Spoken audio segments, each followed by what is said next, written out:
I think it's tricky, and I've never talked about this publicly, but you're the first person to ask me about it. It's not amazing. It's illness. My best guess is she didn't read it all the way through. There's an entire essay about her dad in it. Glennon Doyle, welcome to the Stellar Podcast. Thank you, Sarah, for having me. I'm delighted to be here. I am absolutely delighted to have you, and thank you so much for your time. And really, Glennon, thank you for your time, because I know it's early-ish in the morning here in Australia, getting a bit late in the day for you over in the States. So I really appreciate you, and I hope that this wasn't hovering over your head all day like, oh, I've got to go and do that damn podcast with Australia.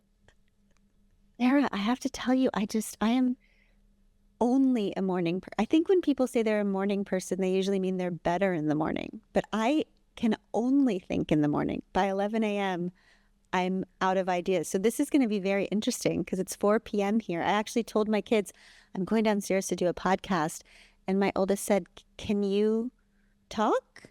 It's 4 p.m. So we will see, Sarah. Glennon, We Can Do Hard Things is a book that you have co-written with your wife, Abby, and your sister, Amanda. Now, of course, the three of you have created a very interconnected creative world. You have books, podcasts, an incredibly strong community, the Pod Squad, all anchored in the truth that we can do hard things. And as I say, now you've turned this mantra into a book. It seeks advice to 20 key life questions, and there are a lot of people featured in the book. I believe 118 spiritual leaders, therapists, actors, artists, pop culture icons. Just a bit of a roll call. Includes Hannah Gadsby, a fellow Australian, Martha Beck, Elizabeth Gilbert, Esther Perel, Tarana Burke, Alanis Morissette. Glennon, I have to ask about the logistics of this book. We know at Stella what it's like wrangling high-profile people all to be in the same space, getting people to respond to questions. How on earth did you guys pull this off? Wow, thank you. No one's asked me that question, and it was very hard. Yes. The beautiful thing is that almost all, because some of the passages are actually from texts that I got from friends, but most of them are from conversations that we had on our podcast on We Can Do Hard Things. So the beauty of it was my team, which is just 4 of us, 4 women, we just over time, the conversations we had on that podcast really rewired us, rewired our minds and hearts and the way we saw the world. And as we poured through those conversations, we just realized people are really talking about the same 20 questions over and over again from their particular slice of life. And the beautiful situation was that we already had all the conversations. So all I had to do was wrangle all these people and say, how about this incredible, brilliant thing you said be put in print? And most of them were like, great, I sound very smart in that, printed. So that part was, and these people, I mean, as you can see, the people in this book, the people that we have chosen to have on the podcast are just some of the most heart wide open, open-minded, justice-minded, love-minded, community-minded people on the earth. And it just feels like, especially, I don't know if you've noticed, but we got a lot going on in this country right now. Just a bit, yeah. Yeah. It really feels like the whole idea of self-help and individual optimization has failed us. And so what I'm very proud of is that this book is about collective wisdom. It's about, we cannot figure this out by ourselves, that we have to look at the world from as many different perspectives as there are people. And I just think that is the power of the book right now, why it's resonating so much here, is that it's about collective. It's about the collective. I was going to actually ask you about that, is that if ever we needed a guidebook for these things, it surely is this moment in time, globally, but particularly, yes, in your home country of the United States. First of all, it's a nightmare here. It's awful. It's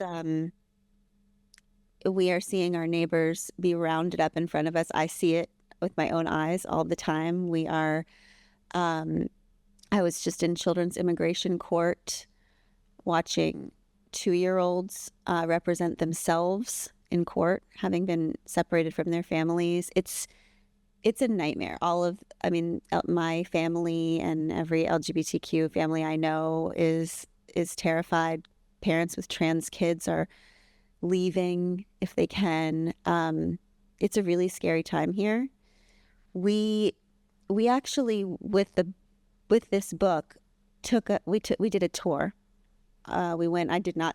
Sarah, I did not want to do that. That's so much leaving of my house. That's right. That's airports. That's the whole thing. You've got flight attendants coming up to you saying, "We can do hard things." Yes, literal stages, not just answering my door, but standing on actual stages. Okay, but the incredible thing was, I think we have this feeling in the States right now. A lot of media is being suppressed, and so it feels very much like you can feel like the only one who cares, or the only one who's afraid or angry or wishes for something better. And this tour was so important to me because it was just auditoriums and theaters full of people who were so hopeful and so angry and so united and so beautiful. And that really, I don't know, it just gave, they say hopelessness is just the feeling that nobody else cares, that you're alone. And so that tour that we did with the We Can Do Hard Things book, I think reinvigorated a lot of us. Just reminded us there are still a lot of people here who care and who will not stand for what's going down right now here. Glennon, just since the issue of politics has come up, I was going to ask, because you have been somebody who has used your platform to advocate for many causes close to your heart. And that also involves speaking out against the Trump administration, particularly during the November 2024 election campaign.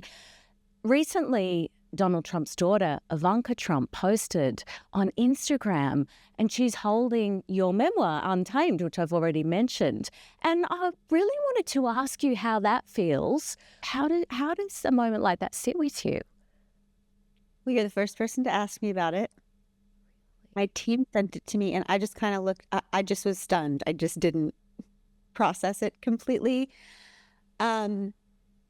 I can tell you honestly that my best guess is she didn't read it all the way through. There's an entire essay about her dad in it that is about how unbelievable it is that this man is being seen as a leader of what is supposed to be Christian nationalism. It's an entire essay about that.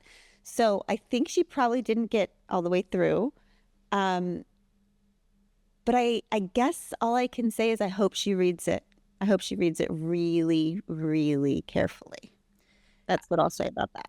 Absolutely. We have spoken about the background of the world and particularly your homeland with the release of We Can Do Hard Things, but it also was created in the backdrop of a very, very difficult time for the three of you that co-wrote this book. Yourself, Glennon, had an anorexia diagnosis. Your wife, Abby, had lost her beloved brother, and your wonderful sister, Amanda, had a breast cancer diagnosis. That is a lot. It's described at one point as drowning at the same time. That's probably an understatement, isn't it? I'd love to ask you a little bit about that in terms of course, the creative process, what it untapped for the three of you individually and collectively in creating this work, but also as that close unit. The three of you are so close, and going through that sort of very different trauma at the same time. The people that you rely on are also grappling with stuff. When you were saying that, I was thinking, you know how you have little friend groups or family groups or a best friend or somebody? I mean, I hope everybody has somebody. And we kind of depend on the other to have their shit together a little bit when we lose ours. I have never had a time. My sister and my wife are my people. Those are the ones. I kind of have,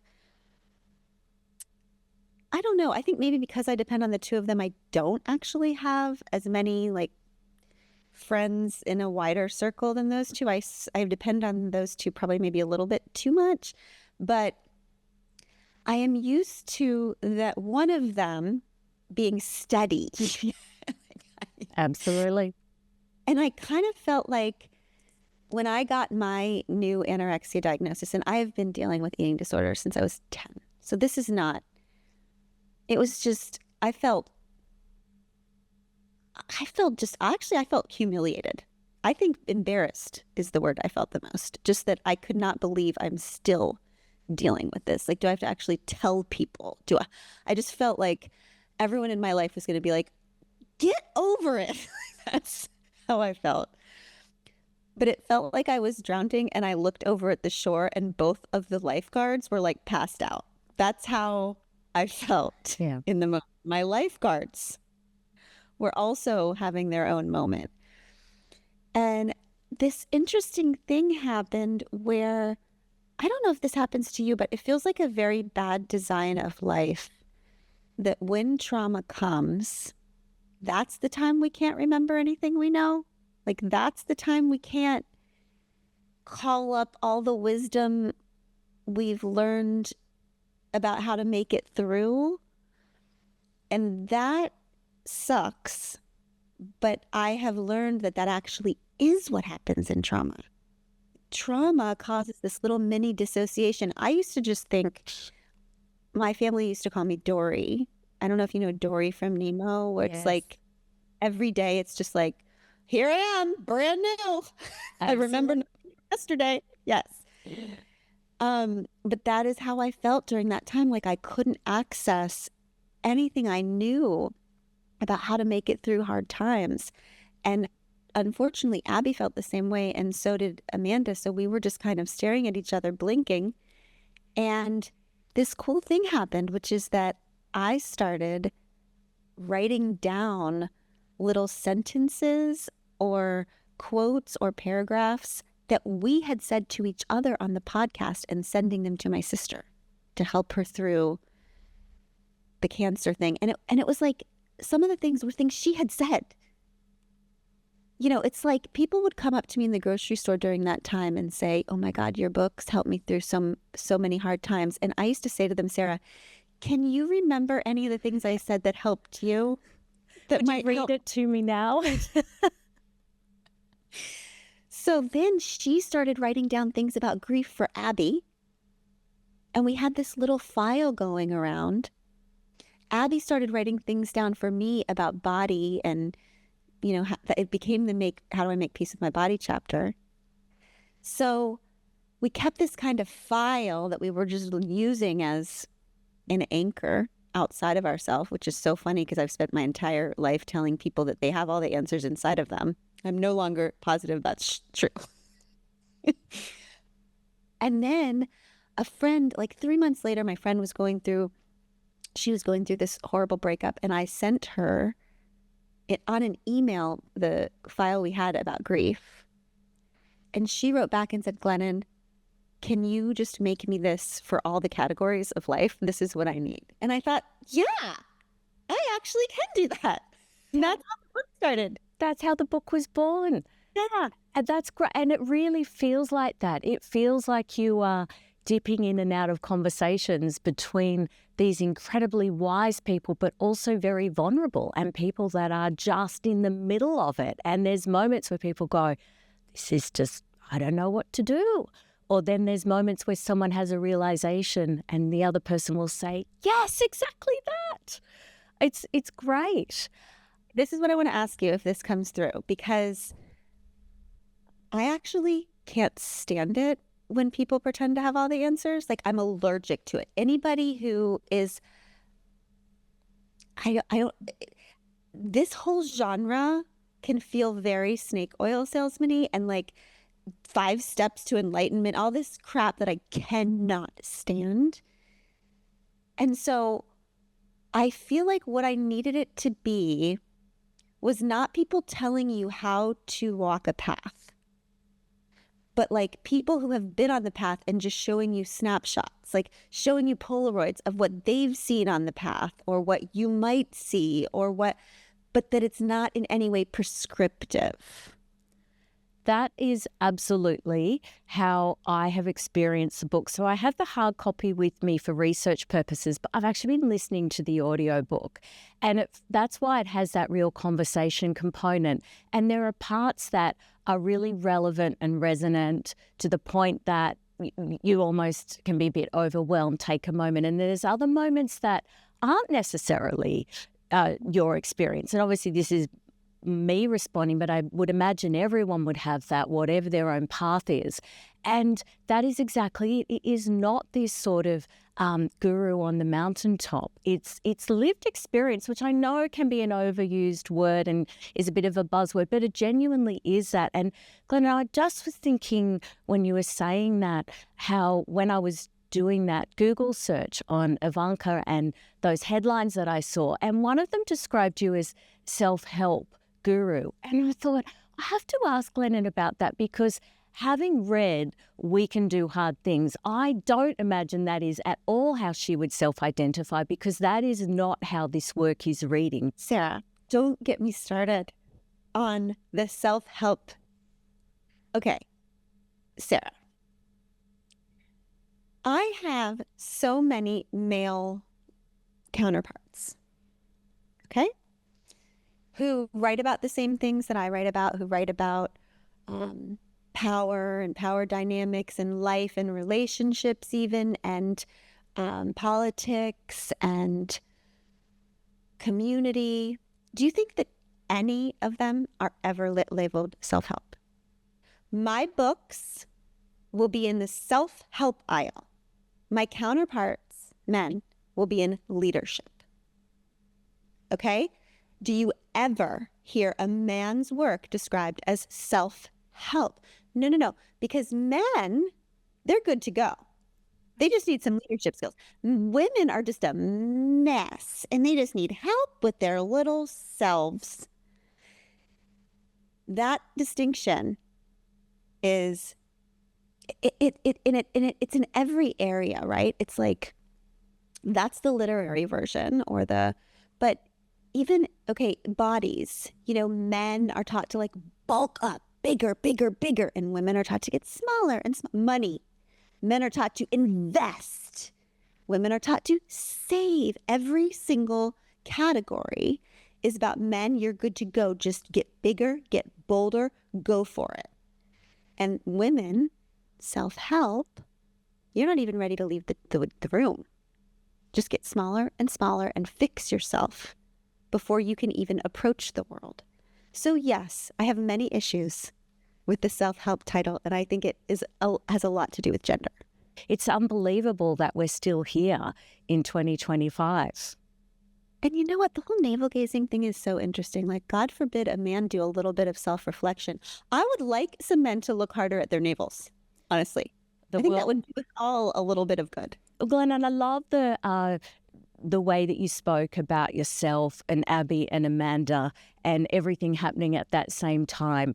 One of the messages I got from the book is almost like resilience and survival is what happens when you're making other plans. Or when you're making friends. I am not good at that. I am a very socially anxious, a solitary person. So even doing as a writer, I go into a small room for years. And then I write about humanity without ever talking to humans. Okay? To expose myself constantly on the podcast to other people and then make friends with some of them and then organize with some of them. It's not comfortable for me, but my entire life has changed because of it. And I think my sister and I always talk about, like, we used to just say, I don't have enough time for friendship. How do people have time for this? How do people have energy for this? And I'm like, oh, I get it. It's the friendship that gives you energy. I think there's something about it that is the answer to what we're talking about before, to everything that's going on in our country. It's just like the individualism and even our wellness obsession that always has to do with just like drinking more smoothies and red lighting in your house. And it's like, wait a minute, wellness is about collective liberation. Like our wellness, we're red lighting and cold plunging while all of our bodily autonomy is taken away in the courts. Like our wellness has to be tied to protest, has to be tied to holding hands with each other and being in the streets, knowing our neighbors, leaving our little gyms and being embodied. I mean, Sarah, I was doing this, the first interview I ever did about this book. It was a TV show. I was in New York, and the woman looked at me and said, opened up to the chapter that said, how do I make peace with my body? And she was like, I deal with eating disorders too. How do I make peace with my body? And I just froze. And what flashed in my mind is all of the Americans who are on the streets, lined up with their bodies, protecting their neighbors from ICE, who are with their bodies in the streets protesting, who are with their bodies going into high schools and saying, where's the Queer Alliance? I want to stand with these kids. And I thought, oh my God, that's the way I want to look at that question. How do I go out into the world and make peace with my body? Not in an individualistic way, but in a way where I just like enter into this beautiful energy of people showing up for each other and use my body to protect us. And I'm thinking about that all the time in terms of where we are in the country right now. It feels like I think it's more important than ever for all of us, because you are all dealing with the ramifications of what's going on here. The whole world is feeling it. It feels so important that we hold tighter than ever to the things that actually make us human, to the things that actually make life worth living, friendship and romance and food and dance and art and love and all of it, because that's the fuel. That's what keeps us fighting. Because if we don't remember in our bodies what makes life worth fighting for, then we give up the fight. So these two things are just inextricably linked, and it's very tempting right now to be hopeless or to work so hard and forget the joy. But the best, most powerful activists I know are also the most joyful. And that's because they remember that that's all part of it, right? So I do think that I'm thinking more than ever about friendship and community and softness and love and joy and art and all of it. And I want to say even during this time, but I mean especially during this time. There were also some really practical, I think, experiences where it was, don't just say to somebody, what can I do to help? Or I'm here if you need me. But actually, there were people who had sent lists of here's what I need. There's real generosity and bravery in us asking for help as well as reaching out and giving one another help when we need it. Yeah, it's so interesting you're saying that. And I'm thinking we're all so good at saying, I think, and then saying our opinion. I think we live up here. We think we can think or hot take our way to enlightenment or goodness, but we have a hard time saying, I need, or I want, or I feel, or I love. I'm trying to get out a little bit of, well, I think, blah, blah, blah, and get more in my body and tell my people what I need, tell the world what I love, write about what I imagine.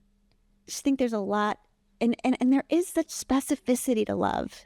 And Abby recently was talking about how she's in year 2 after having lost her brother. And she's noticing that fewer and fewer people are talking about him. And that's really hard for her. And she told me the other day that so many people write to her and say, I don't know what to say, or I can't imagine how hard this is, or text me if you need anything. And these are well-meaning things to say, but they're not helpful. And sometimes they're worse than not helpful. They're giving her a job. Help me if you need anything. I'm so sorry. So then Abby has to say to them, well, it's okay. Like what? But she told me the other day, that the most beautiful thing that people do, she has two friends who every once in a while text her a story about Peter. Just out of the blue will write to her and say, I remember when we came over in high school and Peter was like, doing a keg stand and wouldn't, or like, I remember when Peter, just these little stories. And I thought I need to tell people that. When you don't know what to do because someone has lost somebody, tell them a story. That's giving them a gift as opposed to asking them to do something else for you. Glennon, I wanted to go back a little bit to something you said earlier when you felt embarrassed with your anorexia diagnosis. I remember listening to the episode of We Can Do Hard Things where you shared with your community the story of your diagnosis. When I got that diagnosis, first of all, didn't believe it at all. Thought that they were being completely dramatic and ridiculous. And then a few days later, I went to look through pictures of me on tour because I just done the Untamed tour, and I just actually saw myself for the first time and was so embarrassed. I was on stages talking about freeing ourselves from gender norms and all, and I looked emaciated, and I think it's tricky, and I've never talked about this publicly, but it's tricky to know as a woman whether you're killing it or dying. Because so many of the ideals that are held up for us are not healthy. Like, being super skinny, working yourself to death, hustling constantly, all of these things that are all connected, by the way, this like toxic perfectionism that is kind of just a flavor. I know it's a flavor of American white woman culture. No, same in Australia, definitely. Okay. I was hoping maybe you guys had a different vibe. Okay. Unfortunately not. I wish. Okay. So, but you know what I'm saying of like, there's a fine line between she's killing it or she's sick. I mean, the other day, and I'll just tell you, I'm still recovering. Okay, I'll say it that way. I tend to, when I feel, I guess I'll just oversimplify this by saying when I feel afraid, I tend to be hyper vigilant. And the first thing that goes is like food and self-care. So in this country right now, there's a lot of fear and I am not relaxed and that my eating stuff flares up when that happens. But I had to do this. I wanted to do this public thing recently, which was it was a event for queer kids. It was a GLAAD award thing, and I really did want to talk to my queer family, and so I went to a public thing even though I didn't want to. And one of the reasons why I didn't want to is because whenever I am in an anorexia flare and I go out into public, especially at a glamorous event, everyone tells me how amazing I look. That's the first thing. It's like, oh my God, you look amazing. And I didn't want to deal with that in real time because it's so confusing.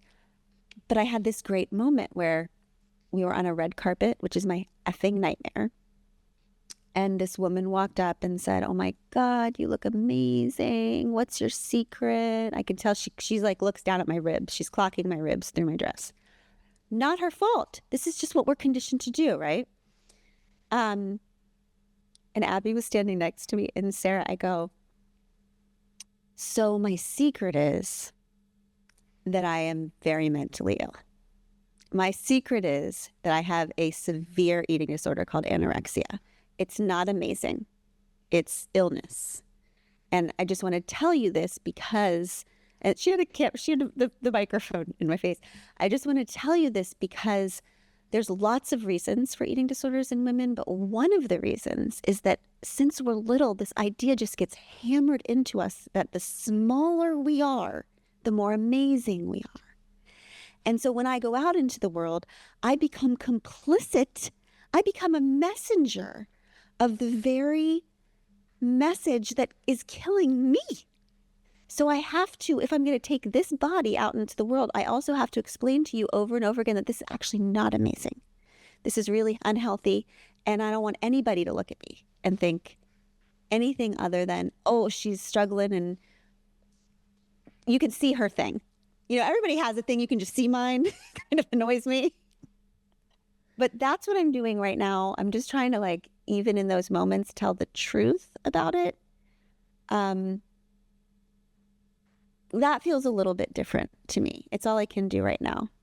Because if we had all been raised in a culture where people felt that they could say that more often, and that we didn't have this instinct of saying to one another, women that we know and women that we don't know and will never meet, oh my gosh, she looks amazing, and everyone knows that's code for visible ribs. If we could change that dialogue, how much would we change around the conversation about the way that we punish our bodies? We punish our bodies. That's it. And like, this is cool. I don't look at emaciated bodies or even like overly sculpted bodies where you can tell that woman spends 10 hours in the gym a day. I don't look at that as an ideal anymore. I'm like, obviously she spends most of her life in the gym.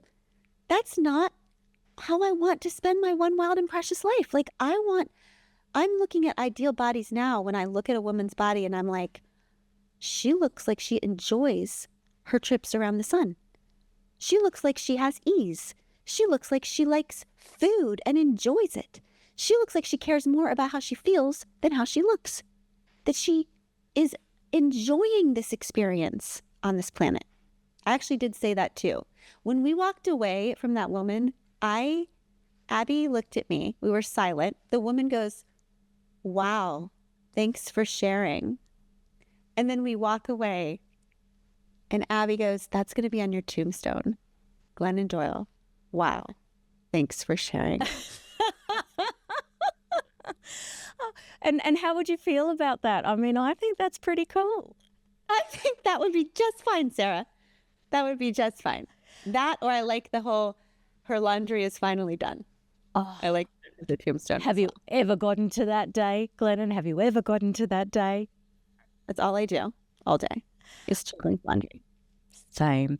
The book really starts with, again, this is going to intersect with some of what we've talked about, but this notion of the work never ending and the fact that we sort of feel like maybe at points in our life, like we're here, I've done the work. It's a little bit like laundry, isn't it? Yay, that's done. The laundry is done. 2 minutes later, it's all filled up again.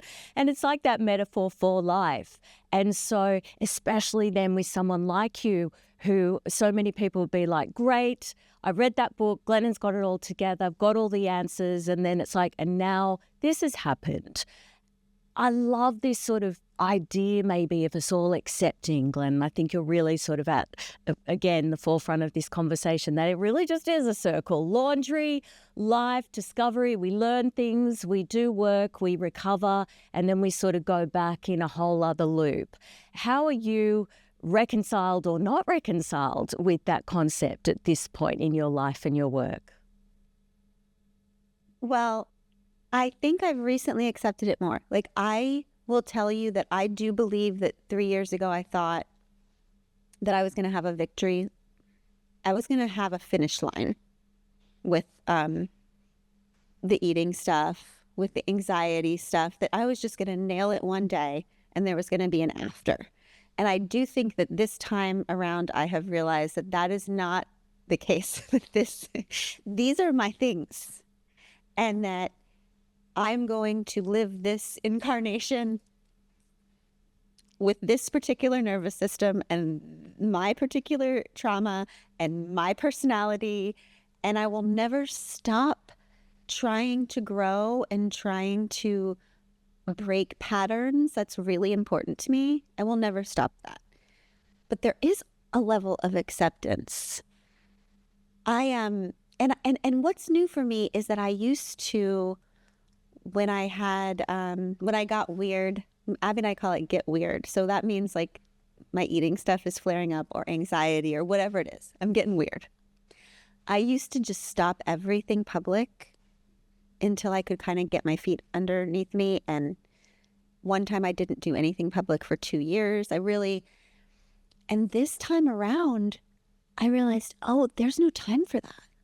I cannot go back home and therapize my way out of this and then show up for my community and my country and I just have to go out there all jacked up now.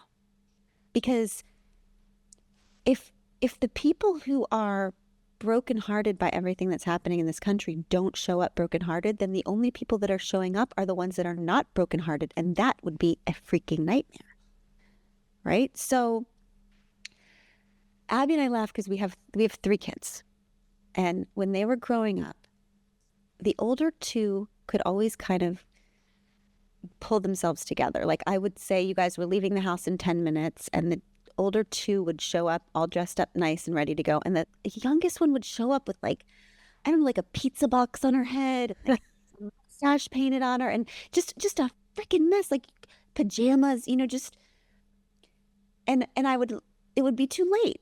So I would just look at them and be like, okay, you're good. And you're going to have to go like that, honey. You're just going to have to go like that. And I think when I think about like whatever God is, I think that God looks at my other spiritual activist friends and she's like, you're good. And then God looks at me and it's like, honey, you're just going to have to go like that. You're walking around with the pizza box on your head the whole time. Just too late. You just have to get in the car and go. So I'm just showing up in pajamas with the pizza box on my head with my anxiety and all my stuff. And maybe that's okay. Maybe that's just the way we're going to do this the whole way through.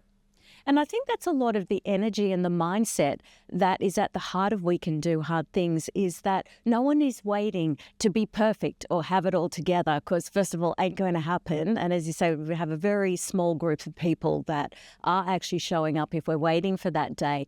And it does feel like people are unpacking and learning and evolving at different stages of their stories and their experience in real time, because that is what life is. Yes. And then if we had people showing up at all different stages, we would get rid of this whole, like, you got to be a whatever a guru is on the whatever. It would just be everybody showing up with big open hearts, messy, imperfect, and we'd get on with it.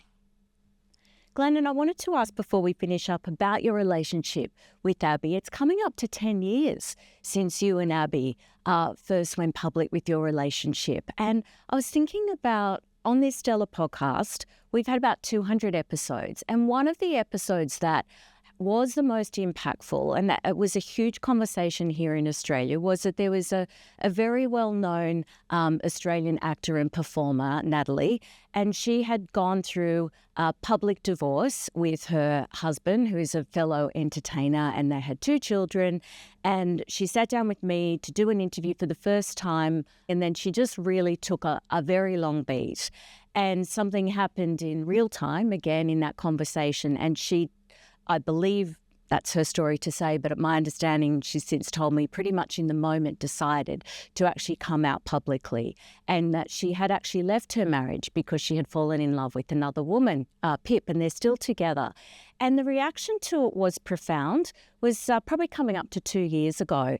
And Glennon, the bit that I wanted to ask you about was, how aware are you and Abby, if at all, this your relationship, it's your life. It's not like it's not a case study, it's not a lesson, but the impact of that and the conversation, I think, has had a ripple effect, and I would argue probably helped change the environment in which that conversation with Natalie, it was really met with a really warm, welcoming, safe space in the Australian community. Coming up to 10 years ago, I would love to know, like I say, what you think about the role that you and Abby have played in visibility, and do you think that the environment is becoming a little better for the people that will follow you?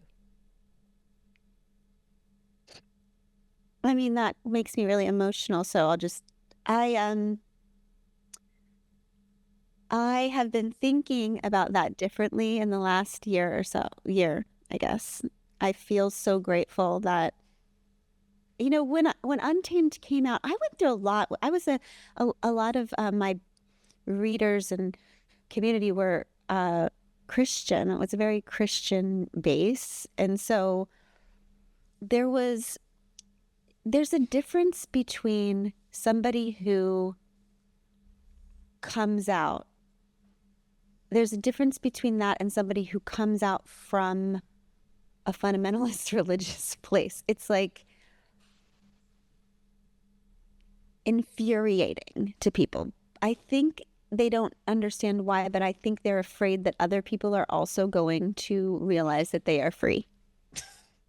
I think that is what the feel like if I make this decision and stay true to myself and go out into the world and I don't get struck down by a horrifying God, that then other people might see that they too can be free. And that is very scary for institutions that keep people stationary through fear. So there was particular circumstances that made my coming out challenging, just like I think there are particular circumstances for everybody. I also had an unbelievably supportive family and an incredible community. For every person who was telling me I was going to go to hell, there were 5 who were saying, we love you, we love Abby, we are with you, we believe in love. So there was as much beauty as sadness. I think right now I can tell you that I am so grateful that Untamed is out in the world, because even as we speak, the book bannings and the silencing of LGBTQ voices is just relentless and every day. And so I feel more grateful now than I did before that Untamed is out in the world, that a kid might hold it and feel seen, or a young woman might read it and feel free. And I can't, when I was so scared and terrified that what am I going to do? I'm going to lose everything. I can't be true to myself. I can't do this with Abby. I have a few wise friends, Abby, my sister. 2 other ones are Liz and Martha Beck. You mentioned them earlier. And I called Martha and told her all the reasons that I could do this, that I was never had felt so alive, never had felt so sure of anything, never had been in love before, never had been so happy, and wasn't it a shame that there was nothing I could do about it. And one of the things she said to me was, you don't have to do anything but love Abby. If you and Abby get together and love each other well and out loud, you won't have to do another damn thing in your life. Just you two loving each other well and out loud and being yourselves will do more than anything you could do if you tried to whip it up yourself. And I remember thinking, well, that's batshit crazy. What is she talking about? She was absolutely right. She was absolutely right. When I make decisions, even if they're about work or the kids or whatever, where I'm somehow basing it in this love that Abby and I have, it always turns into beauty. So, I'm going to look up that Natalie and that Pip. I'm so glad you told me that story. Glennon Doyle, it has been such an absolute delight to talk to you. Thank you so much for making the time. And I think that you absolutely are killing it at 4 o'clock in the afternoon. In the morning. Look at us. Congratulations on the book, to yourself, to Abby, and to Amanda. And thanks again for joining me today. You're such a thoughtful, beautiful interviewer. Thank you so much. I loved every minute of this.